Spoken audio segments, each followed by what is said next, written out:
Ça fait bientôt un an. J'ai débuté mon activité en novembre 2021. L'export control.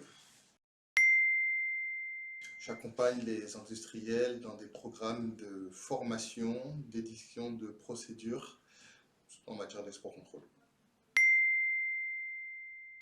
Actuellement, je suis freelance, donc j'ai ce statut, je l'ai commencé en novembre 2021. Précédemment, j'étais en salarié CDI et j'ai basculé vers ce mode de travail parce que je trouve ça beaucoup plus souple. Je peux ainsi gérer mes propres clients, mes horaires et la façon dont je travaille. C'est l'autonomie que j'aime bien. Elle est de 70%. Sur une semaine de 5 jours, je vais 2 jours sur site, 3 jours de télétravail. Okay. Alors... Toujours être disponible, montrer une proactivité.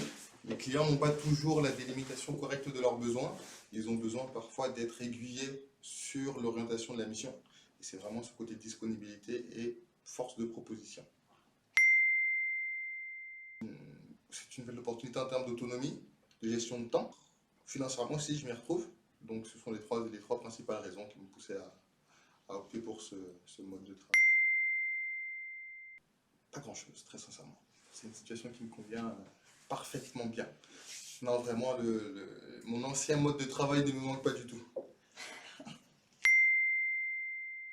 Je dirais mal anticiper l'offre de mission. C'est-à-dire qu'il faut, selon le secteur, on peut être amené à avoir plusieurs clients ou à en privilégier un. Il est toujours important d'avoir une certaine visibilité. Moi, je me fixe au moins 1 an de visibilité avec mon client, de telle sorte ne pas être pris au dépourvu lors d'un arrêt, on va dire, précoce de la mission. On va dire la gestion administrative et fiscale d'une entreprise, tout ce qui est comptabilité, gestion des factures, le choix de la fiscalité, c'est vraiment les points que j'ai découverts que je ne m'attendais pas. J'ai été contacté par Johanna pour une mission à Toulouse lorsque j'étais à Paris. Donc c'est une prise de contact qui a été faite par Réseautech. Le côté humain de l'équipe, on est vraiment écouté, valorisé. Et j'ai pu notamment trouver une nouvelle mission. Donc on est vraiment accompagné d'un point de vue professionnel. Donc c'est le côté humain que je mettrais bien en avant chez Réseautech. Johanna, 100% excellent.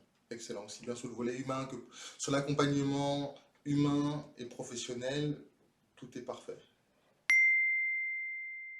Avant de se lancer dans le freelance, je conseillerais d'obtenir une vraie expertise. D'avoir quelque chose qui soit vraiment valorisable pour ne pas se noyer dans la masse des freelances, parce que c'est un statut qui intéresse beaucoup. Et le risque après, c'est de ne pas pouvoir s'en sortir au niveau de la délimitation de son TGM. Donc vraiment développer une expertise.